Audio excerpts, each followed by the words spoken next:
Welcome to part 3 of computing limits. So now we're going to check what happens if we take a piecewise function and compute first the side limit before checking what the limits are. So for that, we're going to take a look at this exercise. So the function is going to be f of x equals x minus 2 if x is less than 4, 2 if it's between 4 and 8, and x plus 4 if it's between if it's bigger than a.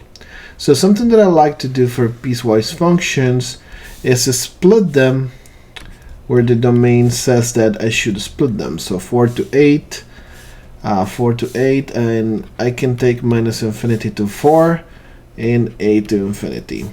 And so I just remember that this function x minus 2 is going to be used here, 2 is going to be used here, and x plus 4 is going to be used here.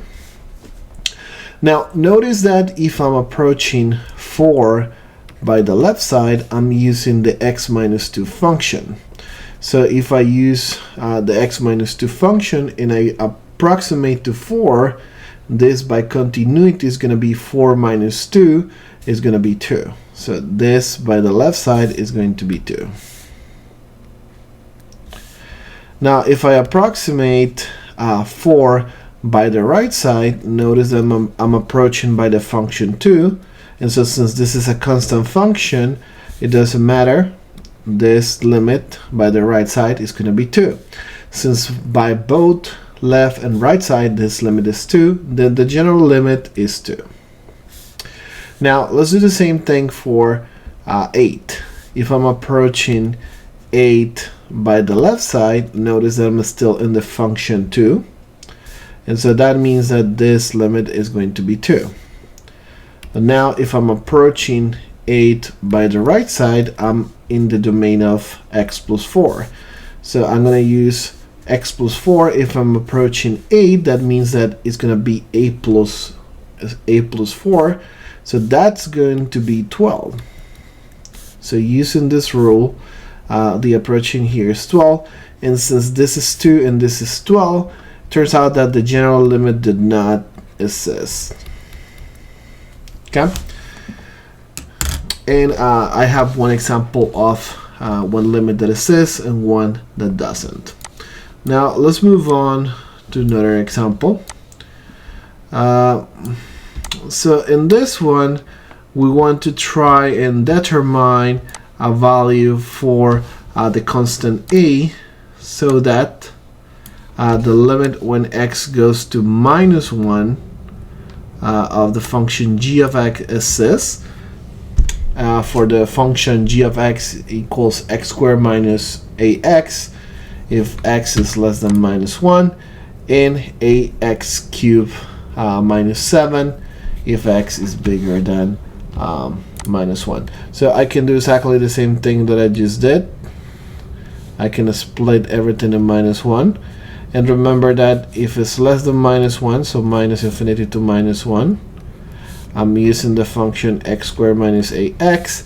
And if I'm using bigger than minus 1, I'm using ax cubed minus 7. And so I'm going to take the lateral limits, so limit when x goes to minus 1. And so by the left side, g of x, it means that I'm using the function on the left side, which is x squared minus ax. So this means I'm gonna assume continuity here, and I'm gonna plug by this side. This is gonna be minus 1 squared minus a minus 1, and so this is 8 plus 1 plus 8 is gonna be 9. On the other hand, I have that limit when x goes to minus 1 by the right side of the function g of x is given by ax cubed minus 7. So if I plug the minus 1 here, I'm going to get a minus 1 cubed minus 7, or minus a minus 7. because I want this limit to exist, then these two need to be the same thing. Since I want this to exist, this implies 9 must be equals to minus a minus 7. And so notice that this is going to give me the value for 8, because I can solve for 8 essentially here. 9 plus 7 is going to be minus 8. And so that means that minus 16 is going to be the value of a that I want. So this is one typical exercise in limits, finding a particular constant. We're going to see this later in a little bit more when we talk about continuity. We'll go back to that example. Now, to give one couple more of examples of a special computation of limits, let me give you the following example. First, there's going to be a couple limits that you can pretty much just remember, and is that the limit when x goes to 0 of sine of x over x is going to be equals 1, and that the limit of x going to 0 of 1 minus cosine of x divided by x is going to be 0. These two limits, you can prove them that they actually that, but it's really difficult to prove at this point. We need a little bit more of background in derivatives and something that is called the L'Hopital's rule to be able to prove it. So for now, you're just going to learn them, and you're just going to know that this is what it is. Okay?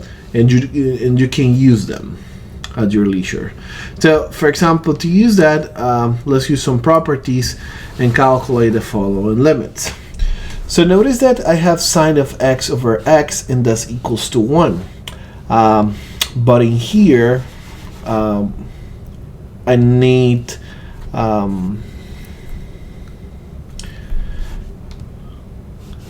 something else, because I have sine of phi x over x. And so to solve that, what I need to do is I need to have a phi here.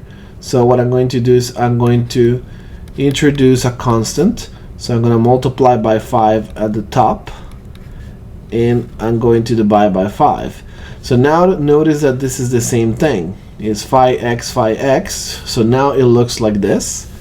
And so I can think of this as phi limit when u goes to 0 of sine of u over u, where u is equals phi x. And so if x goes to 0, phi x goes to 0, and u goes to 0. And so this is essentially phi times 1, and this is going to be 5. Okay? So this is the solution for this particular example. And so notice that what I'm using is this one, or a little variation of this. In general, if you have that something that goes to 0, and whatever goes here goes to 0, whatever goes here goes to 0, then you can replace that by this rule, and in the same way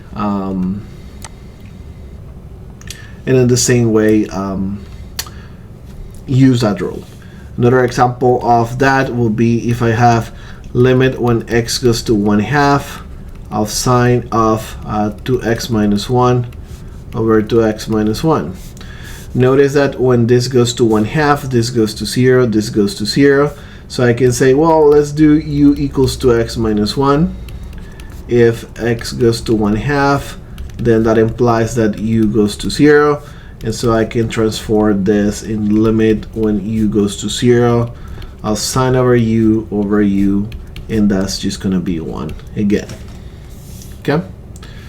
So just a little bit of the use of this property of the sine. Finally, well, this is actually b, so let me call this one over here c.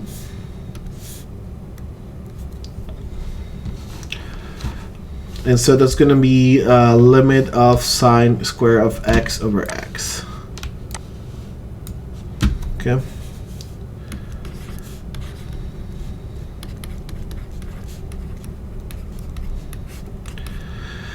So wait a minute. Yeah. So this is not sine of x. So I can do two things.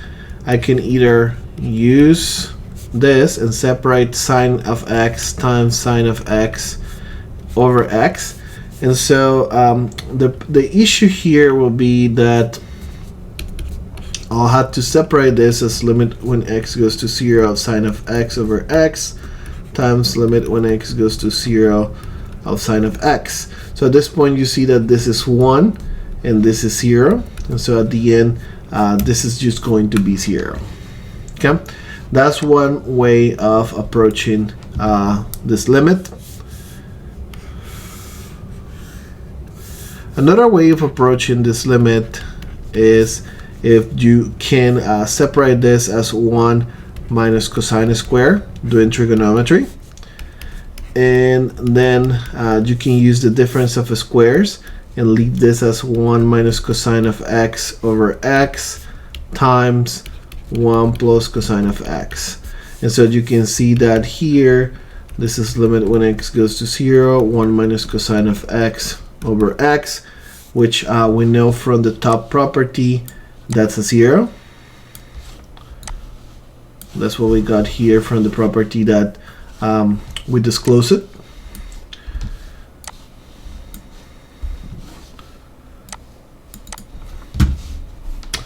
Oh. Okay, so I can just write that as this and this. Now cosine of 0 is 1, so this is going to transform into 2, but since this part is 0, then it doesn't matter. So by any means that I use, I'm going to conclude the same thing. Okay. Now let me make a transition to one of the important theorems that we have in limits, and that's going to be the squeeze theorem or the sandwich theorem.